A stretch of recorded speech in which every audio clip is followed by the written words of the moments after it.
Hi, you're about to see a recording of the Ner Yisrael Yom HaShoah event that took place on the 27th of April, where we were privileged to host Ben Lesser, who spoke to us. You will see about 2 or 3 minutes into the recording due to technological issues. Ben Lesser was born in Krakow, Poland in 1928. He had 2 brothers and 2 sisters. His older sister Lola and Ben were the only remaining survivors of his immediate family of 7. Lola sadly died 5 years ago. The rest of Ben's immediate family, as well as his extended family, who numbered in the hundreds, were all murdered by the Nazis, and they're all too willing collaborators. In the period 1940 to 1945, Ben endured and ultimately survived several ghettos and 4 concentration camps, including Auschwitz, Buchenwald, 2 death trains and 1 death march, until he was liberated by American soldiers in Dachau on the 29th of April 1945. At the age of 18, Ben began a new life in America, where he went to night school to learn English, before settling in Los Angeles, where he met and married his wife Jean in 1950. Jean sadly passed away on the 4th of April 2022, and our gratitude extends to him for bravely speaking to us so soon after his bereavement. Ben has 2 daughters, Sherry and Gail, and several grandchildren. Ben Lesser continues to dedicate his life to sharing his testimony through his Dachau Foundation, in the hope that these atrocities will not ever occur again. Thing he did was, I'm sure that my father knew something, because Kristallnacht was 1 year before, and he must have known what was going on, but he didn't tell us kids. So once they passed, my father called us to the dining room and set us down on the chairs. And this is what he told us: all right, from this moment on, there are no more kids. You're all adults. Every one of you will listen, you will obey, and no back talk. And this is how it started. And certainly on the 5th day after occupation of Krakow, we found out what Nazi brutality was all about. This is the buildings that we lived in on the ground floor. Those windows were windows from our apartment. And the last window here was my bedroom. And on the other side of the gate, there was another Jewish family on the ground floor. There was a young couple who had 2 daughters, younger than I, and the mother gave birth to an infant little boy. And anyway, a truck pulls up to the gate early in the morning, 5 days after occupation of Krakow, and they started to bang at the gate. There were soldiers there, and the super came running out with his shirt hanging out. What's going on? All they wanted to know where the Jewish people lived, and he was quick to oblige. He showed our apartment and our neighbor's apartment, and they came breaking down the door, pistol whipping us. We were still in bed. In their hands, they had open sacks, and they were screaming to to throw in all our valuables: money, gold, jewelry, silver, whatever they can find. They ripped off jewelry from my mother's chest. Everything was thrown in, and they were beating up my father to open up the safe. While my father is trying to open up the safe, there's this tremendous screaming from our neighboring apartment. My sister Lola and I snuck out through the kitchen door, and we went into their kitchen door, and this is what we saw. We saw this monster was holding the infant little boy by its legs and swinging it and yelling to the parents, make him shut up. The parents, the daughters were screaming, our baby, don't hurt our baby. And with the smirk on his face, you can see that he was enjoying what he was doing. He smashes the baby's head into the doorpost, killing it instantly. It's a memory that won't leave me, that screaming baby and that sudden silence and what came out of his head. My God, I have nightmares over this. This was the 5th day after occupation. Of course, we jumped on this monster, and the other soldiers heard what was going on. They came running in, and they pistol whipped us, pulled us off him. They said, okay, Hans, let's go. They pulled all of their valuables. They gathered into a sack, threw it in the truck, and took off.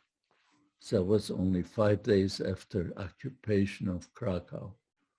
But things started happening from this moment on, fast and furious.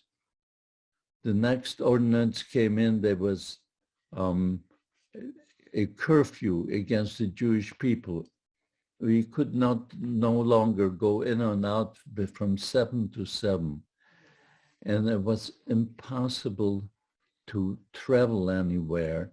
We had to have new IDs. The Jewish people had to have a Star of David. It was going on, it was happening one after another.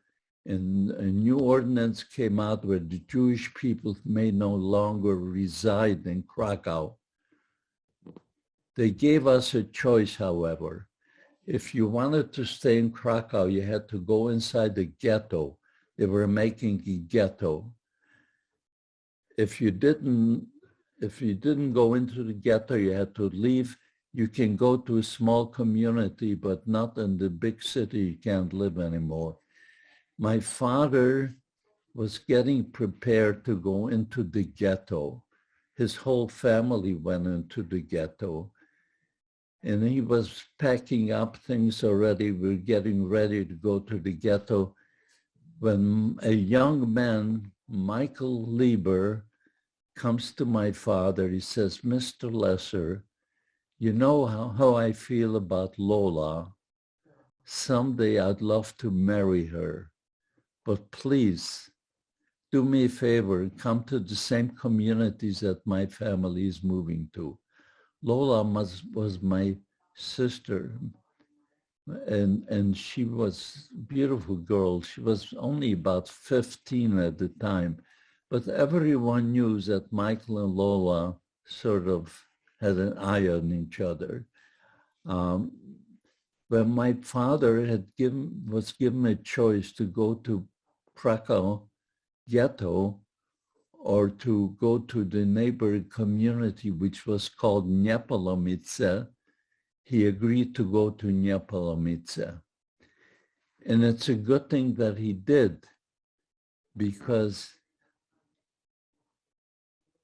all the people that went into the ghetto were taken to an extermination camp called Belzec, and everyone was slaughtered. Everyone was slaughtered in Belzec. So my father was saved by Michael Lieber. And we moved to Niepolomice, but before we moved, we were now packing, and Michael came to the house and he helped us pack.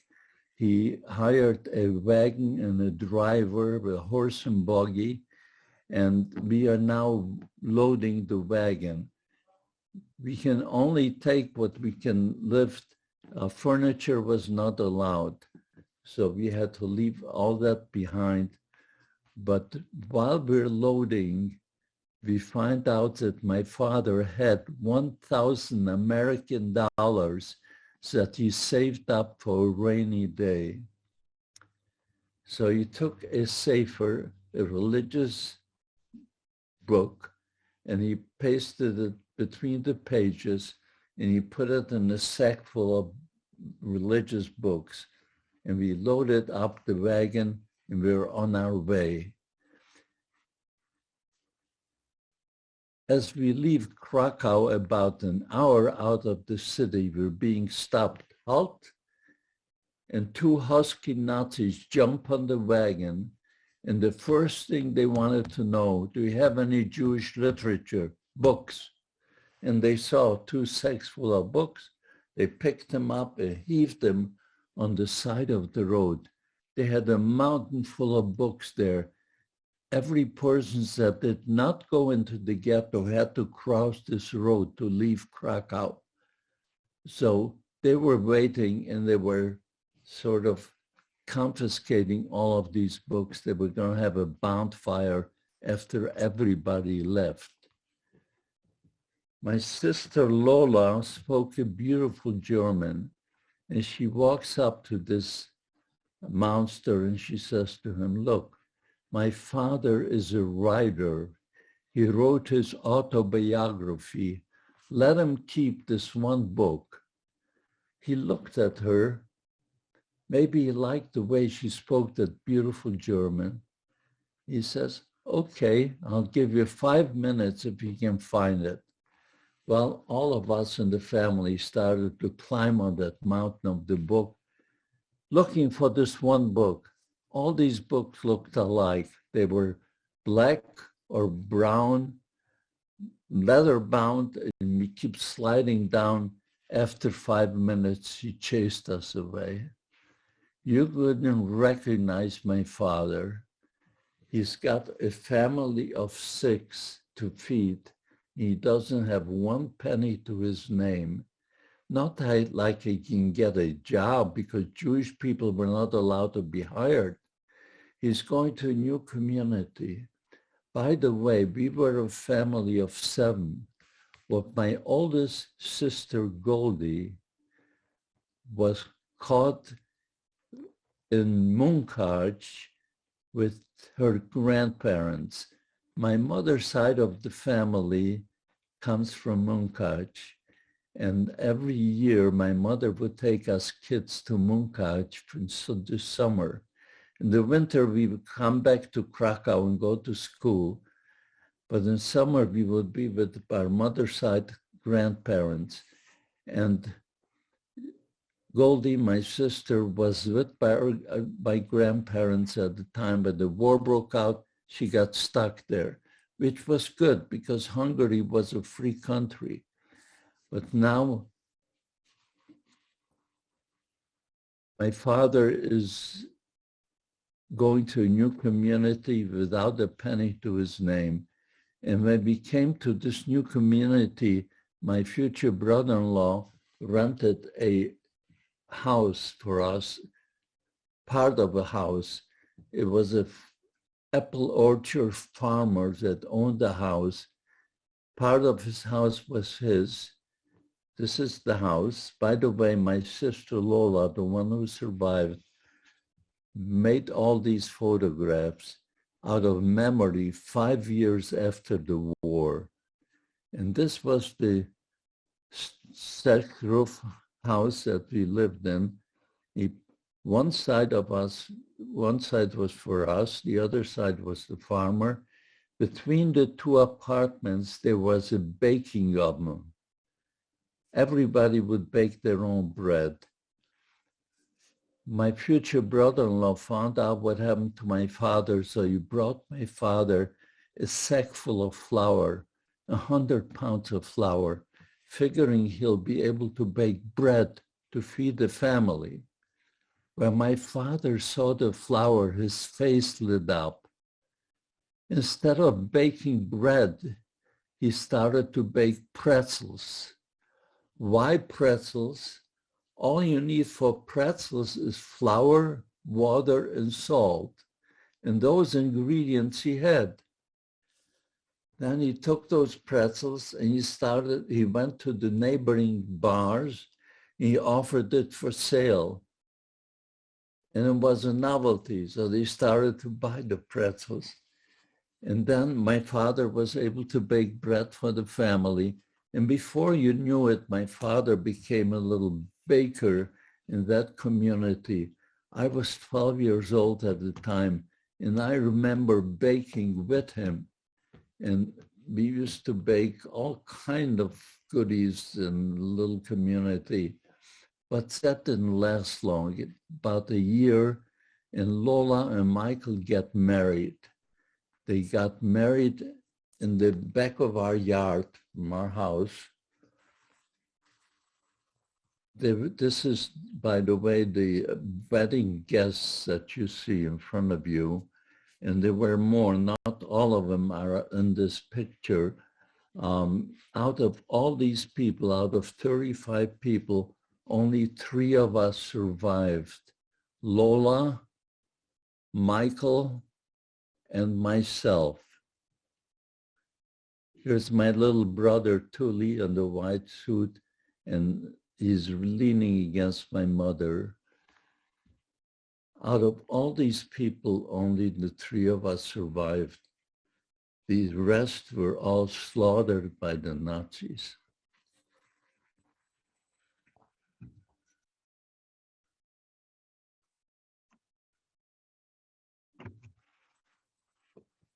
Excuse me. Michael and Lola moves out from our house and they move into an apartment. The apartment, it was a duplex.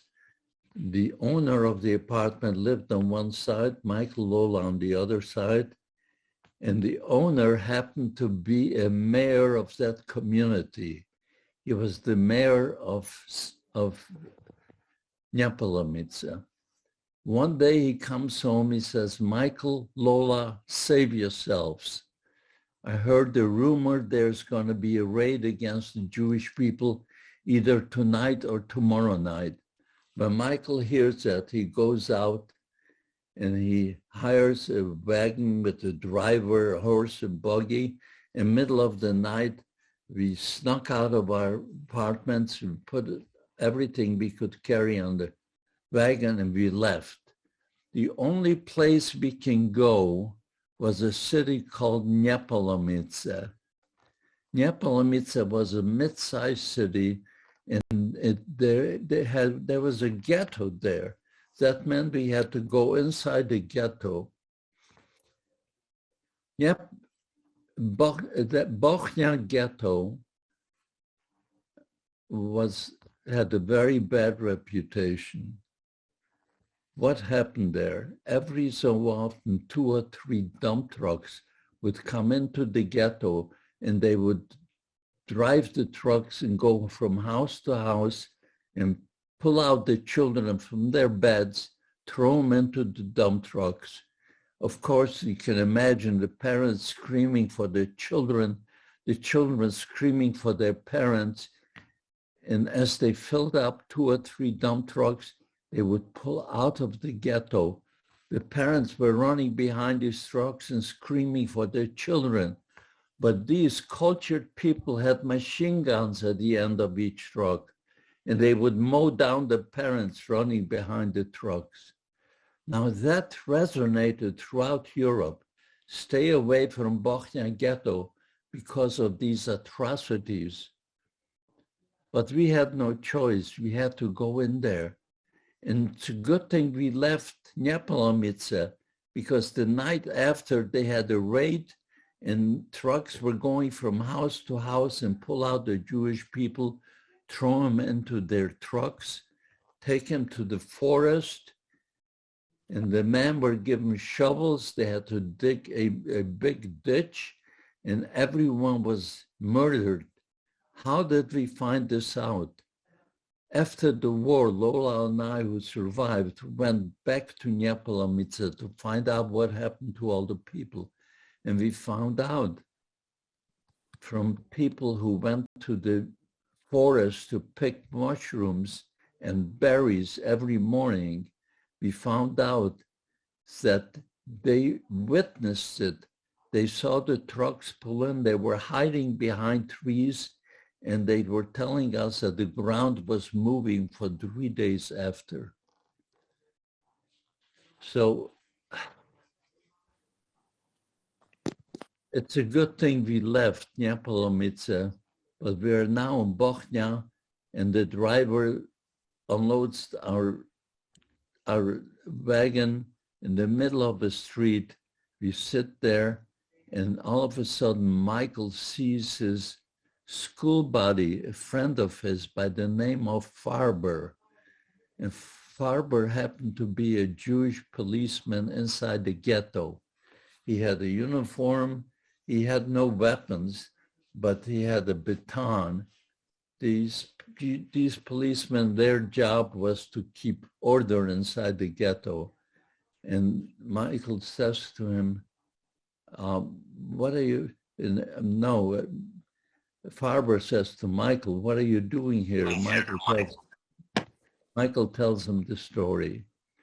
Anyway, he says, don't worry, Michael, I have a place for you to stay. He takes Michael, Lola, and his family to an apartment. And he takes my father, my mother, myself, my little brother into another place.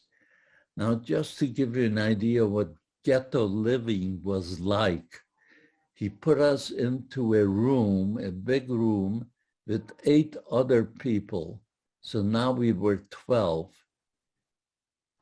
There were no beds. All we had was straw on the ground, blankets on top of the straw. There were blankets hanging in the ceiling, partitioning off each family member. It was terrible. It was, what can I tell you? Now, everyone inside the ghetto had to work. If we didn't work, we didn't get any rations. My job was I worked in a uniform factory, sewing on buttons on uniforms. It wasn't hard work, but it was 13 hours a day. 13 hours a day, hardly any work, any sleep. It was terrible. One day, Farber knocks on the door of Michael's apartment. He says, Michael, Lola, save yourselves. I heard there is going to be a rumor tonight, possibly in the ghetto. There's going to be a raid. When Michael and Lola heard that, ever since those trucks would come in to the ghetto and pull out the children from their beds, every apartment and every house had a hiding place. They called them bunkers.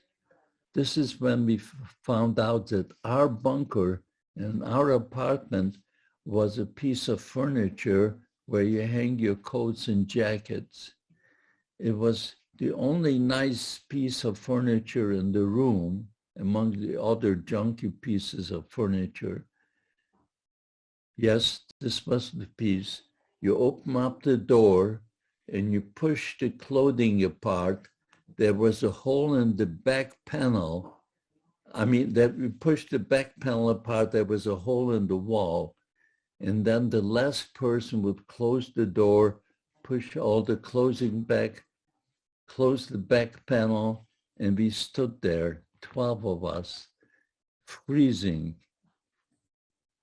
and it was snowing.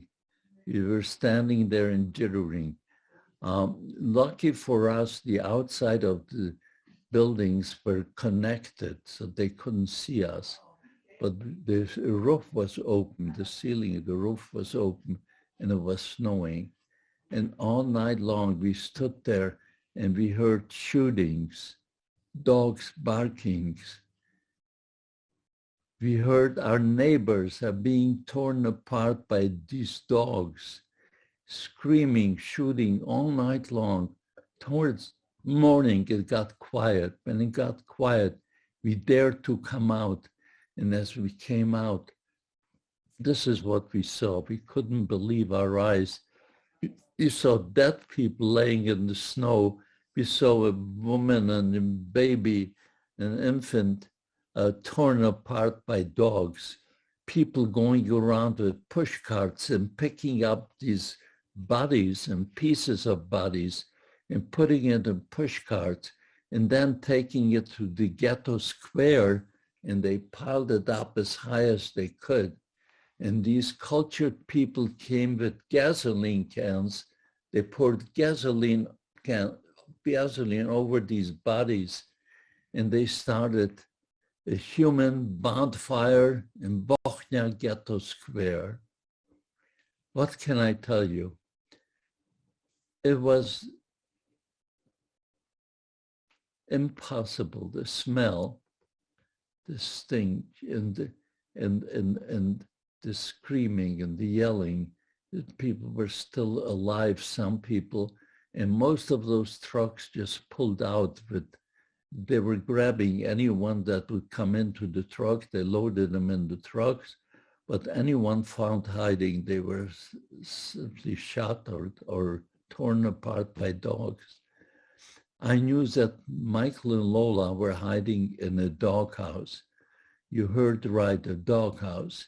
As you picked up the floor from the doghouse, there was a step ladder in there, and there was room for 7 people to hide. They had provisions and bedding for 7 people there. And Michael and Lola is telling me the story as he's about to go into the doghouse. Another Jewish policeman walks up.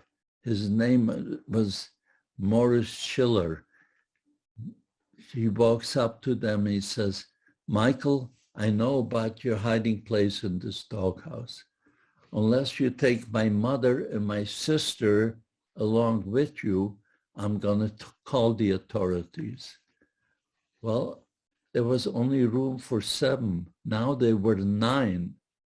So they had to do something. And Michael and Lola volunteered to walk away so the others can go into the doghouse.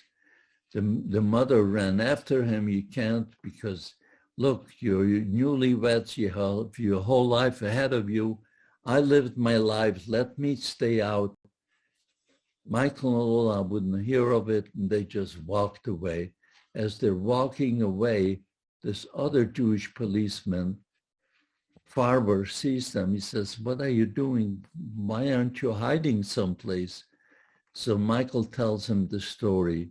He says, "Michael, Lola, don't worry. Where my sister and 2 children are hiding, there is room for you."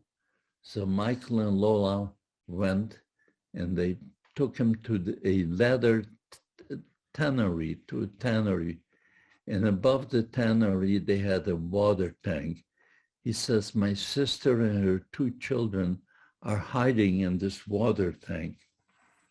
He says, "There's a step ladder in the back. Go up the ladder. There's a rope inside. You can lower yourself." And they did just that. And Lola's telling the story now. They lowered themselves into the tank. They saw his sister was standing knee deep in water.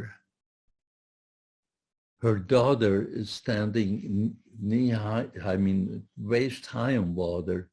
And the mother is holding an infant little boy who is asleep, sound asleep.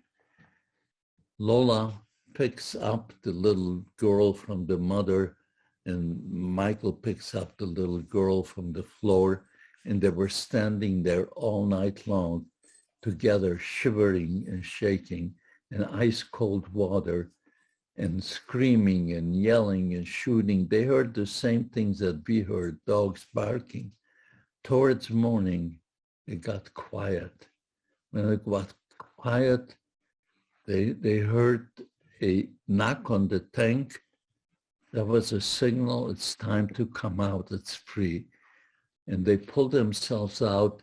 And once they came outside and they put some circulation back into their legs, the first thing they wanted to know, what happened to this doghouse where Michael's family was hiding? What happened to the people? So they went to the doghouse, and this is what they saw. everybody was laying in the snow with one bullet hole in the middle of their head. Even the dog was shot. Michael's little sister, Marika, was still holding on the doll that Lola made her for her 7th birthday. And Michael knew what he has to do. According to Jewish religion, he's supposed to bury your loved ones within 12 or 24 hours. So he went out, he found a wheelbarrow, put the family on the wheelbarrow, and they wheeled him to the cemetery. They found one shovel, and with bare hand, Lola were finally able to dig out a frozen grave, and they buried the family. To tell you the story right now, how we were able to get outside the ghetto, my family and Michael and Lola, would be a story in itself. It was a miracle that we were able to get out of the ghetto. And all I can tell you, please, you have to find out. It's a very interesting story. It involves the head of Gestapo, who actually lost his life because he helped us in some way. He was executed by the Nazis later on. But we were outside the ghetto now, and Michael is finding a truck driver who was hauling coal. He begs him to please convert his truck into a double-decker where it can have coal on top, and between the coal and the chassis, Jewish people could hide. And he did. He converted his truck. He made a double-decker out of it, and it could hold 10 people. And arrangements were made for 3 loads of 10 people to go, but at least 30 of us. So the first group of people, Michael and Lola went with 8 other people. You see, there was a wealthy family. They were paying for our family to be smuggled across out of Poland to Hungary or Czechoslovakia. But that cost a lot of money, and they would only do it for each truckload, 2 of us from our family. So my oldest brother, Moishi, was arrested, and they put him into a concentration camp, Plaszów. They put him into that camp. Now my mother, my father, myself, my little brother, and Lola and Michael. Remember, my oldest sister is still in Munkac. She's in free country in Hungary. Now, why did Michael and Lola go with the first load? Because you couldn't always trust these drivers. They would take your money, then they would turn you into the Gestapo. And in this way, they got ransom money for turning in Jewish people escaping. So this is why they went first, and we made up, if the truck driver comes back with a certain passport, you can trust them. And sure enough, 2 days later, he came back, and it was with the right passport. Now it was time for me and my little brother to go. My mother insisted that I and my little brother go next. And they put us in this truck, 10 of us, and we left. 1 hour out of the city, we're being stopped by the Nazis. Halt, and we can see through the cracks, there were soldiers with rifles, and they were asking the driver something. We couldn't hear it, but then the truck started to move again. We felt maybe they let us go. But when we look through the cracks of the trucks, we can see that on each step of on the cab, there was a soldier with a rifle. Now we can hear soldiers on top of the truck walking back and forth on top of the truck, and the cold dust was filtering right through to us. My little brother is about to sneeze, and I'm holding his nose. We don't know where they're taking us. We figured they're going to take us to a cemetery or a forest and shoot us or kill us. So anyway, they drove with us for about 3 hours, and then the truck stopped. And we were already praying our prayers. My God, they're going to kill us. But suddenly we hear, Danke schön, Danke schön. They were only hitchhiking. Imagine, we were like reborn again. All of a sudden, we are alive. And 2 hours later, we came to the forest, and he unloaded us on top of a mountain. And he told us, go into that forest about 300 yards. You're going to see a tool shed. Inside the tool shed, there is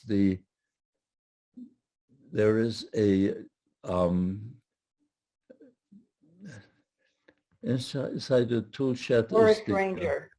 Forest ranger who happened to be the smuggler. I'm sorry. The forest ranger happened to be the smuggler. And he was happy to see us, and he takes us in the middle of the forest. He tells us to lay down. It was pitch black at night. We lay down on our stomachs, and he says, look. And we look up, we see what looks like soldiers walking back and forth, and some of them are walking down the hill with their dogs. We see them walk down.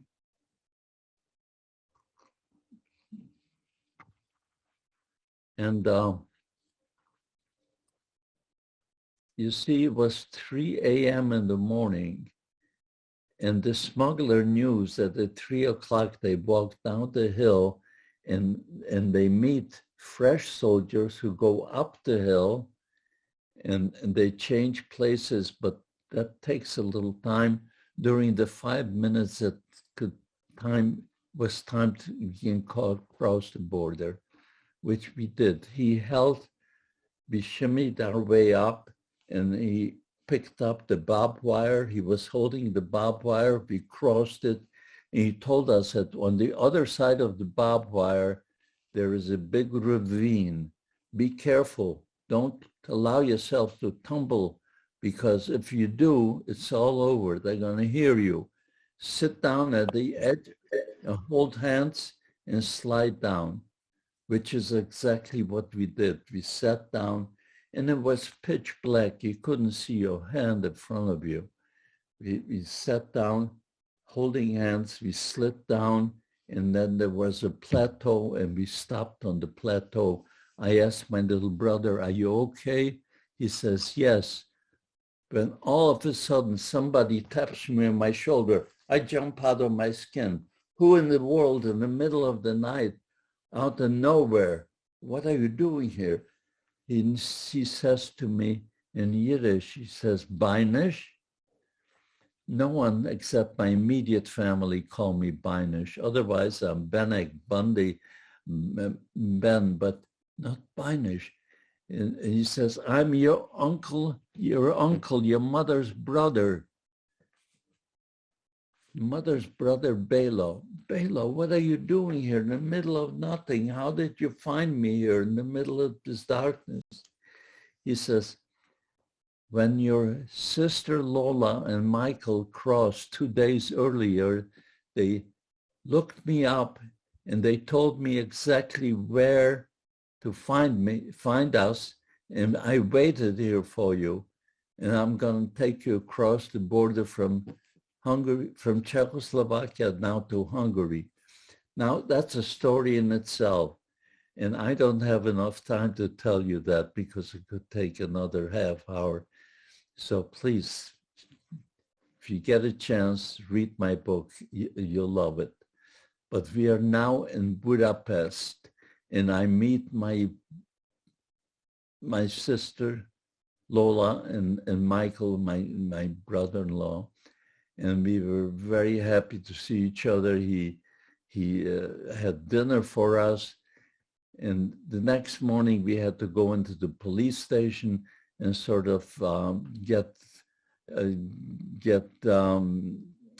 legalized in Budapest.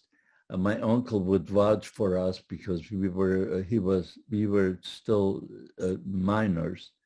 Anyway, and he took us to Munkac. The next day he took us to Munkac. In Munkac, I meet my oldest sister, Goldie, and my grandparents, my uncles, my cousins. Everybody was waiting there, very happy to see us.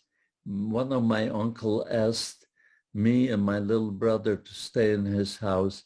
He was a wealthy man. He had a store where he was selling yardage goods for dresses and suits. And above the store, he had his house. We lived in his house. And I told him, I says, Uncle, you know, if the Nazis ever come into Hungary, they will confiscate all you have. It would make sense if you converted some of your assets into diamonds or jewelry or something that we can hide on our body. And he listened to us. And one day he comes home with boxes full of shoes. And in each shoe, and he tells us a pair of shoes for every member of the family. He told us that in the heels of the shoes there are diamonds. Knows that they're diamonds, use it only in a life-threatening situation, which is exactly what we took them.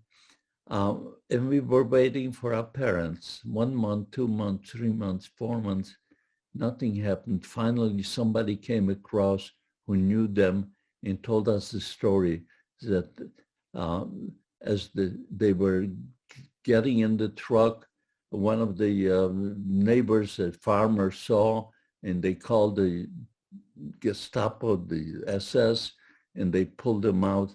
And all 10 people were lined up against the wall. Actually, 11 people, including the driver who wasn't Jewish, all 11 people were shot. And this is what we found out. And meanwhile, the people in Hungary, life was going on as normal. I was telling them what happened in Poland. Most of them didn't believe it, but they said that this will never happen in Hungary because Hungary is an ally of Germany. Now, why would Hitler siphon off soldiers from the front to occupy a friendly country like Hungary when he needed every soldier on the fighting? And it didn't make sense. It didn't make sense. But in March of 1944, the Nazis just marched right into Hungary like they were invited guests. And when they came into Hungary, they knew every Jewish person where they lived, their addresses, their businesses. How? They didn't have computers in those days. IBM had punch cards. So IBM would sell these punch cards to anyone who wanted to pay the price. IBM doesn't deny it, but they say they had no idea to what purpose they're going to use these names. Anyway, they ordered all the Jewish people into ghettos, into it was unbelievable. They knew what took years in Poland, they did it in weeks. And 3 or 4 weeks later, they gave an order that all the Jewish people are being relocated to Germany. Germany needed workers. Able-bodied men and women will be working, and children will be schooled, older people will be cared for. And most people believed it, and they marched us out to the railroad yard. They marched us out, and while we were waiting for the cattle cars, all of a sudden, two men with a stretcher come over and they put down a woman next to us, my leg, and I look at her. I could hardly recognize it's my beautiful sister, Goldie, bloody. You couldn't recognize her. I said, Goldie, what happened to you? So she tells me that she tried to escape. She went as far as the railroad station. When a Hungarian gendarme recognized her, he went to school with her. He turned her into the SS. They beat her to a pulp. And now they brought her and they ordered us to go into the kettle cars. My God, those kettle cars, I can't describe them, but I'm sure you heard it from other people. It was impossible. Inside the kettle car, there were two buckets of water. Once the buckets of water was gone, remember, there were no sanitary facilities, no toilets. So it was so crowded because people had these bundles and valises. Now we had to sit on the bundles and valises because the overflow from the buckets was all over the floor. 1 day, 2 days, 3 days, I can't describe what a torture 3 days it was. There were infants, there were older people, there were pregnant women screaming and yelling. And finally, at the third night, we arrived at a place and it's called Auschwitz. You see a sign, Auschwitz. Auschwitz is Auschwitz in Polish, for Auschwitz. So the train didn't stop there, but it moved on quite a few hundred yards further away, and then it stopped. And we see in front of our eyes, we see a gate. On top of the gate, it says, Arbeit macht frei. Labor gives you freedom. Well, that's Auschwitz. We didn't know about an Auschwitz, but we figured it's a labor camp. It made sense, Arbeit macht frei. So we didn't stay there because the train started to move again, and it moved another 3 kilometers, and then it stopped, and that was Birkenau. In Birkenau, they opened up the gate. It was still nighttime. They opened up the gates and the kettle car, and all hell broke loose. The Nazis were screaming, raus, raus, schnell, and with their dogs barking. And there were inmates with striped clothes yelling, leave all your belongings where it is. They were yelling in all different languages, Hungarian, Polish, Jewish, Hebrew. Don't you pick anything up. Women and children to the right, men to the left. I'm holding on to my little brother and my sister, and we're just being ripped apart, never to see each other again. They wound up in the gas chambers. Who knew? Who knew about gas chambers? We didn't know. We don't know at that point anyway, but that's where they wound up. And we were standing in this place, a strange place with ashes flying down. We can see 4 chimneys with flames shooting out with ashes. And the man in front of me were saying, oh, those must be smelting factories. This is probably where we will be working. Who knew? Who knew that those were gas chambers, that we were now walking on the ashes of our dear departed ones? And the head of the line was a man in a white frock. It was a doctor, like a doctor, and he was holding his finger and moving it back and forth, right, left, right, left, right, left. This was Dr. Mengele, the angel of death. He decided who should live, who should die with a flick of a finger. And when I came closer to him, he asked the young man, kannst du 5 kilometers laufen? Can you run 5 kilometers? And or would you rather go by truck? He said he would rather go by truck. He had a bad knee. The poor soul, not realizing they sent him to the right, which meant to death. But who knew? Who knew? A doctor is asking you such a question, but it didn't make sense to me. Remember, I was 15 and a half years old. I wasn't quite a man, and I wasn't a child either. It didn't make sense to me because I see the barracks. Why would he ask such a question? When they separated men and women to the right, women and children to the right, I went with the man because I figured as a man will work, and if you labor, they'll feed you better. That's the only reason I went with my uncle and my cousin, and my sister and my little brother were separated. But this man is asking such a question, Translav, can you run 5 kilometers? It didn't make sense to me. And I figured he's testing us to see if we're strong enough to work.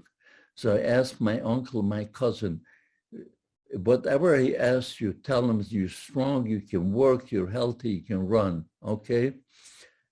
And I went first, and I came in front of him, and before he had his chance to ask me a question, I said, 18 Jahre, I saluted, and I said, 18 Jahre alt, gesandt und arbeitsfähig. I'm 18 years old, I'm healthy, and I can work. So he asked me, kannst du 5 kilometers laufen? Can you run 5 kilometers? I said, jawohl. He sent me to the left. My uncle and cousin went to the left too. And they took us to this big building, like a auditorium. Inside, there were Nazis all over, and they were screaming to get undressed, get out of your shoes, get undressed, and walk over to the line of barbers. They'll cut your hair. And then you'll go to the showers. Well, my shoes were diamonds. I wouldn't let them go. My uncle, who gave me those diamonds, and his son, they got out of their shoes.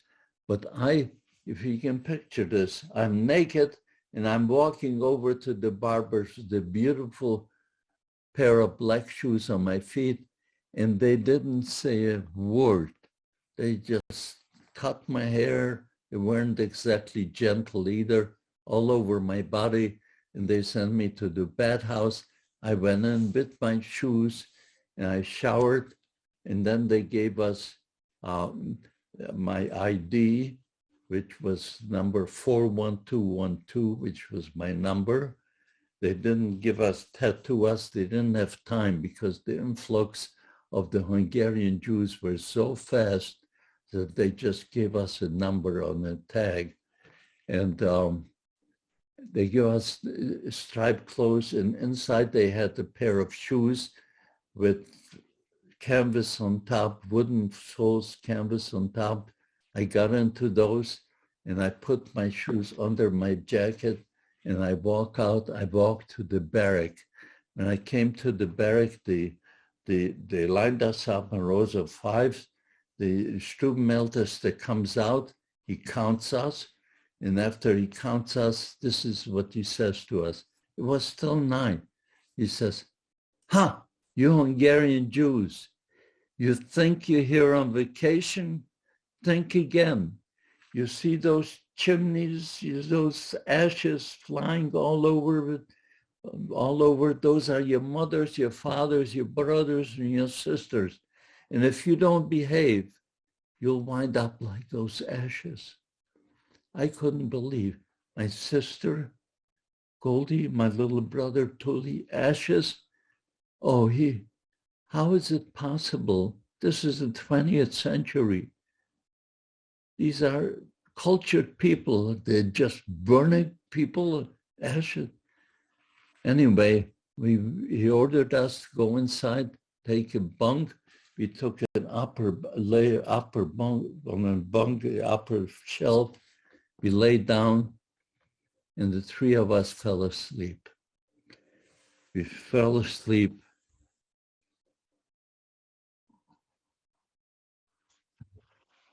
About an hour later, my cousin wakes me up. Ben, wake up, wake up. And he hits me with his elbow. Okay, wake up. What's Bubba? He says, listen. And I hear a humming, a chanting, a crying, or a sing. You couldn't tell what it was. And then he says, look. And I see it against the wall. There were boards missing in the wall. I see an orange hue like flames.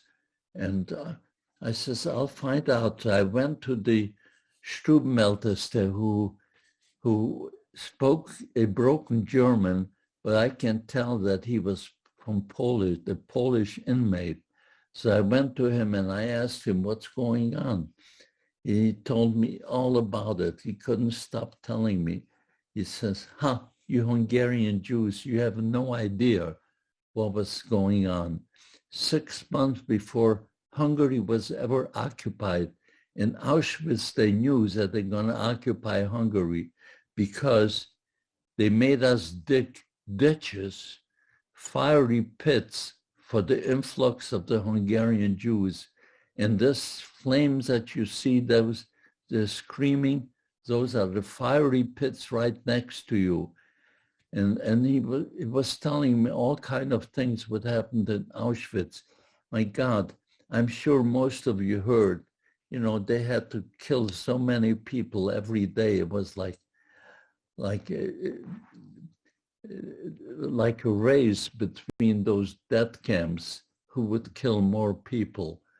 And he was telling me it takes about a half hour to kill a person in the ghetto, in the gas chambers. However, they didn't have time a half hour. After 15 minutes, after they saw everybody was laying dead, then they ordered the Sonderkommando to come in and pull out the bodies, cut their hair, pull out the gold teeth, and now instead of putting him on gurneys to take him to the crematorium, they didn't have time for that. They just threw him into trucks to take him to the dump truck, into the fiery pits. They would load up these trucks with these bodies, half-dead bodies, and they were throwing infants on top of it because infants didn't have hair, they didn't have teeth, gold teeth. They just threw them on top and they took them to these fiery pits and they were throwing them into the fiery pits. This was the screaming and the yellings that we heard day and night in our barrack because the fiery pit was one barrack away from us. Anyway, what we went through 2 weeks in Auschwitz is something that will take much too long to tell the story, and I'm sure most of you know. And after 2 months, they loaded us into trucks and they took us to a labor camp called Dachau. The labor camp was a rock quarry. As they were dynamiting the mountain and the boulders were coming down, it was our job with sledgehammers to break down these boulders into smaller, manageable pieces of rock and throw it into the mining carts, run it down the hill to get gravel, make gravels out of it. They had grinding machines waiting for it. And then we had to push those carts back up the hill. It was hard work, and I knew my uncle is never going to survive this. So I bribed the chef of the kitchen. He was an inmate sleeping in the same barracks that we was. I bribed him with the diamonds in my shoes to give my uncle a job in the kitchen. He took the diamonds and he did give a job for my uncle. And my uncle, it was working in the kitchen was easier on all of us because he was able to eat there and he was able to share his portion of the the food rations with son and me. Anyway, every day we would come home, we would line up in rows of fives in the yard of the camp, and they would count us. After they counted, they would dismiss us. We would go get our rations. We would go to our barrack to go to sleep or shower. But this one day we came back, and they're counting and counting and counting, and the commandant comes down with his Fräulein, his girlfriend. He says, I'm going to show the Schweinhund a lesson they'll never forget. What happened? 3 inmates escaped. And because of this, he's ordering his henchmaid, he's ordering them to pull out every 10th person in line to receive 25 lashes. And as they're pulling out every 10th person, I can see my uncle, who was in front of me, is going to be a 10. And they're about to take him. I pushed him behind me, and I took his place. So I was number 10. They put us number 10 in the middle of the yard. They brought down one by one hardwood stakes, and they brought down a sawhorse. If you don't know what a sawhorse is, we'll show it to you. Right. This is what they ordered us to do. Go in front of the sawhorse, tiptoe, bend over, but your stomach cannot touch the 2x4 of the sawhorse. One man was pulling your trousers real tight, like a drum, and the other one man was hitting you with those stakes. You had to count out loud. And if you miscounted, you start from 1 again. And if your heel touched the ground, you start from 1 again. If your stomach touches the 2x4, you start from 1 again. It was almost impossible. I was number 4. There were 3 men ahead of me. And the first man goes up, and he miscounted, and he touches the floor, and he starts again and again. Finally, he falls down, and the commandant goes over, kicks him in the face, get up. He couldn't. He pulls out the revolver and shoots him in the head. When he shot him, his girlfriend goes over to him, gives him a hug and a kiss, like he just performed a heroic act. He killed a man. I was number 4. And the first one was killed. The second one went up the same way. He miscounted. He touched the floor. He started again and again. He falls. The commandant goes over, shoots him. 2. Number 3, the same way. Number 3 was a little younger, and he yells out, "Please have mercy on me. Do not kill me." So the commandant says then, "Stand up and come over here and face me." He stands up, he walks over halfway, and his knees gave out on him, and he falls. When he falls, the commandant goes over and shoots him. Now there were 3 dead bodies in front of me, and Ben Lesser is next in line. And I walk over to that sawhorse. I'll never forget the tiptoe. I bent over without touching the 2x4.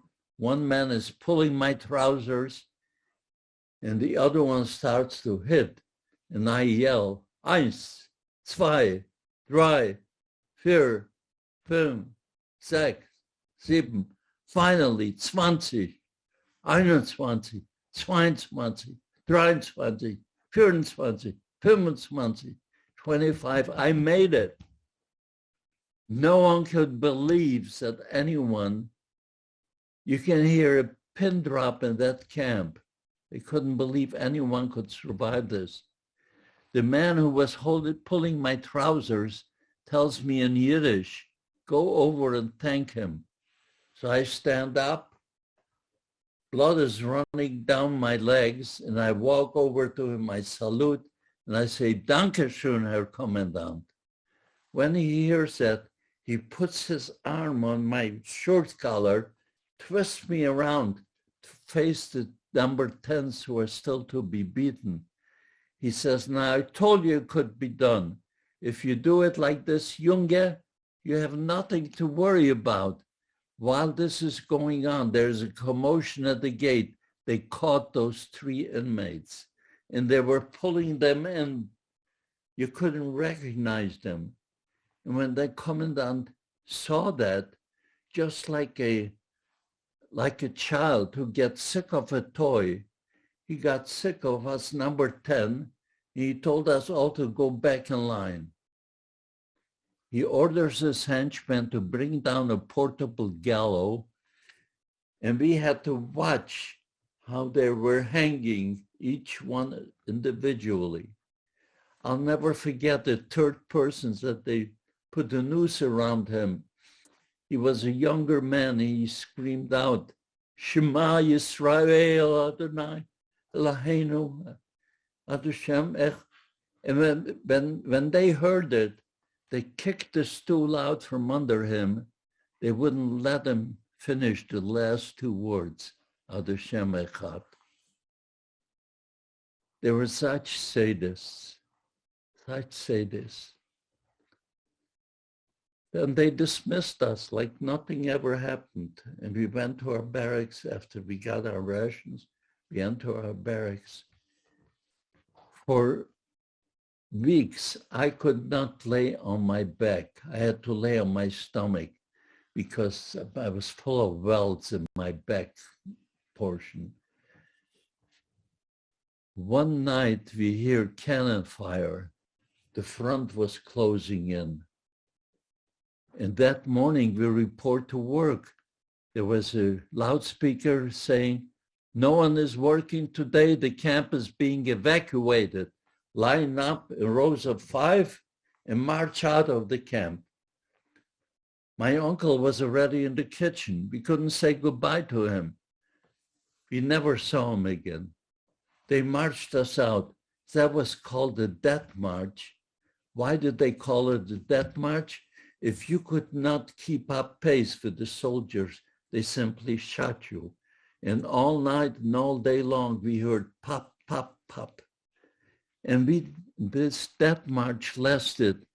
I recently found out from a German teacher who read my book, and he said I made 2 mistakes. One mistake was I said I marched only 3 or 4 weeks in the Death March. He says, Mr. Lesser, you marched 7 weeks.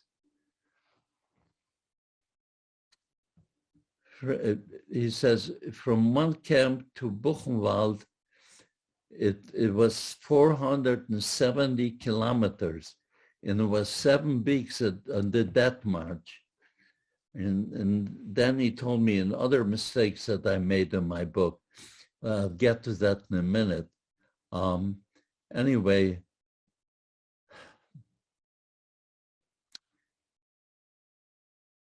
I don't know how we survived this. Most of the people were being killed. They were being shot. People were dying. They couldn't walk anymore. They fell. They shot them.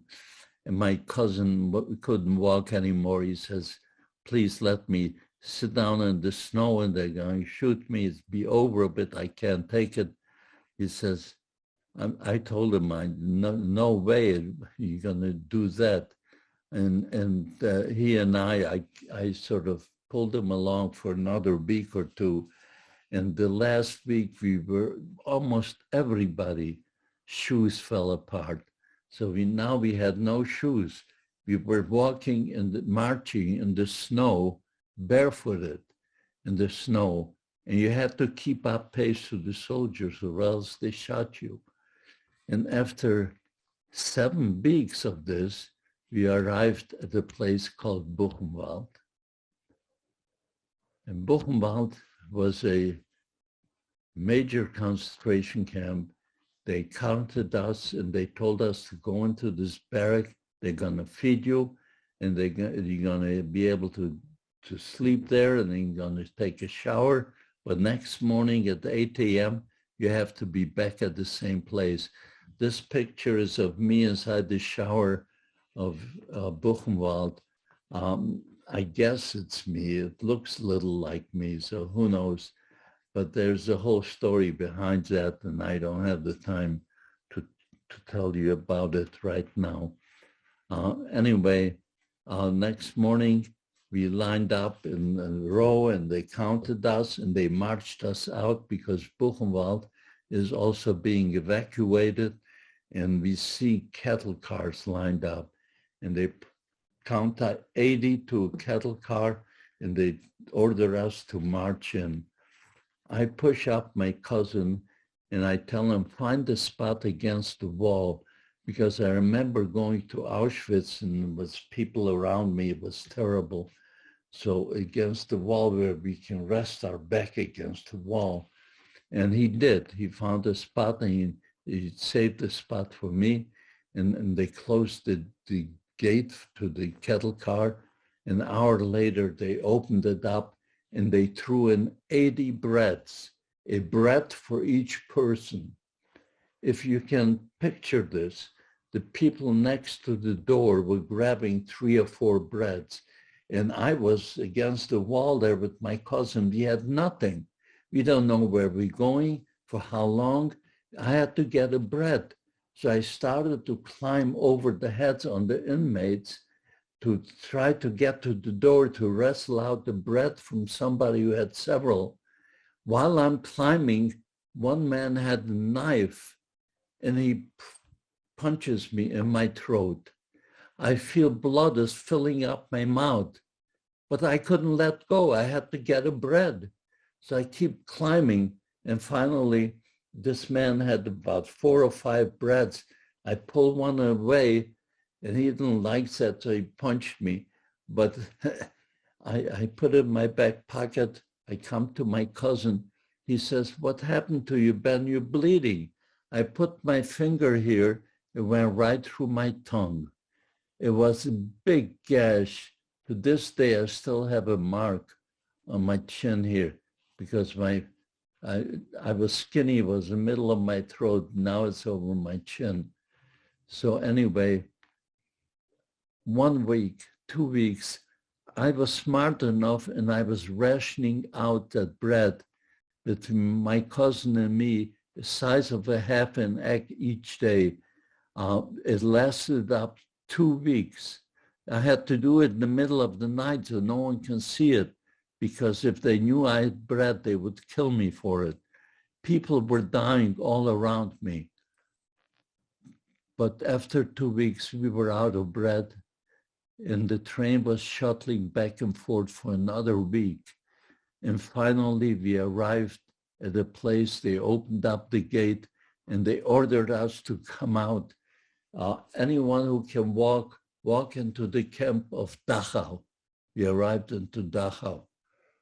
Well, from the cattle cars that we had 80 people in it, only 4 of us walked out alive. The rest of them were all dead. This is the cattle cars that I was in, and one of them just like it. Everybody laying dead. And I found out that in my book, I said the train held 3,000 people. This teacher who contacted us says, Mr. Lesser, the train had 7,000 people, not 3,000. So out of the 7,000, only 18 of us walked out in Dachau alive. And today I'm the only survivor left out of that 7,000 bed train. When we came into Dachau, we saw a mountain full of bodies in front of us. Apparently, they ran out of coal and they couldn't burn the crematorium, the bodies, so they piled up and they put me and my cousin right next to those bodies in a barrack, and they pushed us to the wall, and we lay there for 3 days. And the third day we heard, Befreiung, Befreiung, liberation, Americans, Americans. And I said to my cousin, let's go out and see. And holding each other, we inched out and we see our inmates are crawling on our hands and knees and they're kissing the boots of the American GIs. They were like angels to us. They liberated us. They liberated, we're free. And while I'm standing there, two GIs walk up to me and to my cousin, and they open up a can of Spam, and they hand me a can of Spam. We made a mistake. We ate some of it. Both of us came down with dysentery. My cousin dies in my arm the night of liberation. He dies in my arm. And I keep talking to him. I wouldn't let him go. When they saw that, they came and took him away. So I followed. I wanted to know, where are you taking him? My knees gave out from under me and I fell. When I fell, they pushed me against the wall. I lay there a few more hours. A man walks up to me, nicely dressed, and he asked me in a broken German what languages I speak. And I told him I spoke several languages. And he says, Polish? I'm from Poland. And he introduces himself. He's a Jesuit priest who came with nuns and doctors from Paris, and they're opening up a field hospital in the field of Dachau. And he's going to take me to that field hospital. He puts me on his shoulder like a bag of bones, which I was. I weighed 60 pounds and I was 16 years old at the time. He took me to the infirmary and he told me something I'll never forget. He says, Benek, what they did to the Jewish people is unbelievable. The only crimes that you committed was you were born Jewish. What an injustice. However, he says, don't you ever abandon your noble religion. To hear that from a Jesuit priest in 1945 was highly unusual. You may hear it today, but not then. So he took me to the infirmary and the nun came out and she put me on a cot and they took my vitals and I passed out. 2.5 months later, I woke up in St. Ottilian in a monastery in Bavaria. The monks gave up one building to make it into a hospital for the survivors. And this is where actually I was reborn 2.5 months later in a monastery in Bavaria. To tell the story from this day on, what happened, I became a Zionist. I was going to fight for the country from the land, to regain the land which from where we were dispersed 2,500 years ago. Anyway, I became a chalutz, and then how I met my sister. This is a story in itself, and it'd take another hour to tell. So please, please read my book. You will not believe what you hear. I got married and lived in New York, and then in Los Angeles, and then in Las Vegas.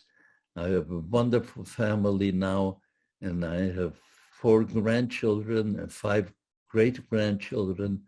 This is a picture of the family. Anyway, you have to find out somehow, because the picture just begins what happens to me. Bye.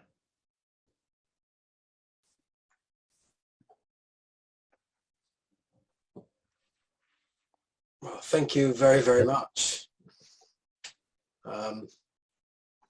We spoke for 1.5 hours. I don't think one party left the chat, so we were mesmerized. if you don't mind me saying so, you're a remarkable gentleman, and you were a very remarkable young gentleman with intuition, and we all feel very privileged to have heard you. Are you happy to take questions? Of course I am, yes. Okay. Can I ask you a little bit? You mentioned as an aside, very early on, nightmares, and you still have nightmares about the baby. Did nightmares follow you throughout your whole post-Holocaust life, or when you started to recount your experiences, did that help you in getting rid of those nightmares, or do you, forgive me for asking personal questions, do you still suffer from them? No, they subsided somehow, but I still do have nightmares, especially because I speak so often. I speak on Zoom almost 4 or 5 times every week. And every time I speak, my memories are refreshed, and I try to go to sleep, but it's almost impossible. I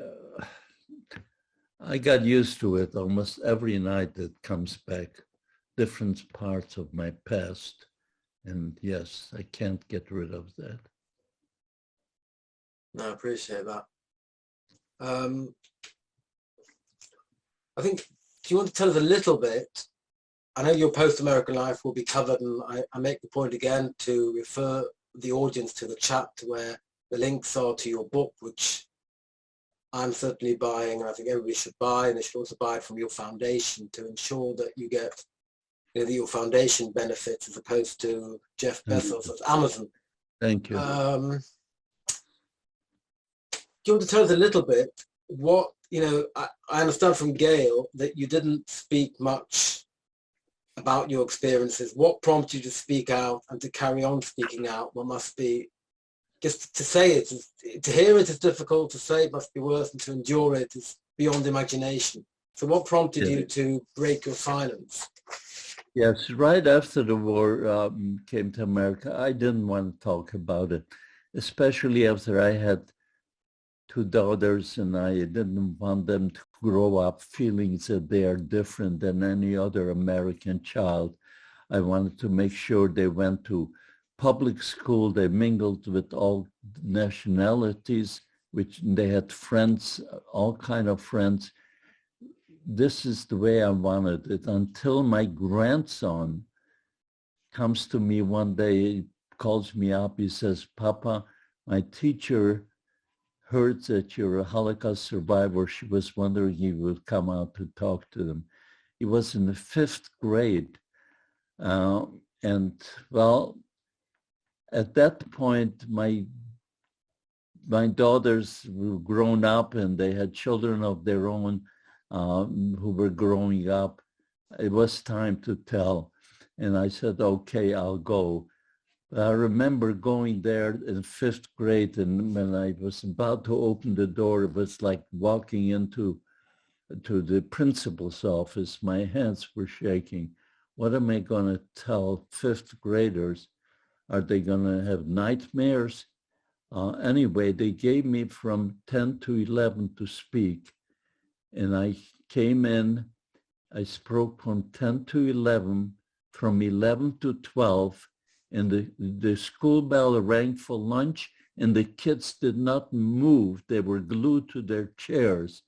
This is when I said, and I went out, the teachers chased everybody out to go for lunch. And instead of going for lunch, they surrounded me, and they asked me questions. And this is when I realized, Ben, it's time to speak. From that point on, afterwards I came to Las Vegas, and of course I started to speak schools and colleges, and I travel all over the world, and I speak about it. It's something that has to be told. There are so few of us left, and the world has to know what went on. We cannot allow the world to acquire amnesia. Thank you very much. Well, I think everybody who has heard you we all feel privileged and beyond gratitude, because as you pointed out, and I'm pleased you did, every time you recount your experiences and your what you endured, however often you do it, and you return to the camps, and we owe you a large debt of gratitude, to have Thank you. Not more than somebody that suffered and can testimony to seeing Mengele go like that, and everything that you endured. We feel privileged to have heard you, and I think we'll draw the evening to a close, but really the appreciation and thanks you have on behalf of my whole community is immense. I know I speak on this for my whole community when I wish you much strength and love and only good things to you, your daughters, your grandchildren and great-grandchildren. You should be blessed with good health, strength and happiness to enjoy your lovely family, most importantly, and carry on your holy work. Thank you very, very much. Thank you very much, Irma. Thank you. Thank you. Thank you. Thank you so much. Thank you. Thank you. Thank you. Again, press leave at the bottom left corner.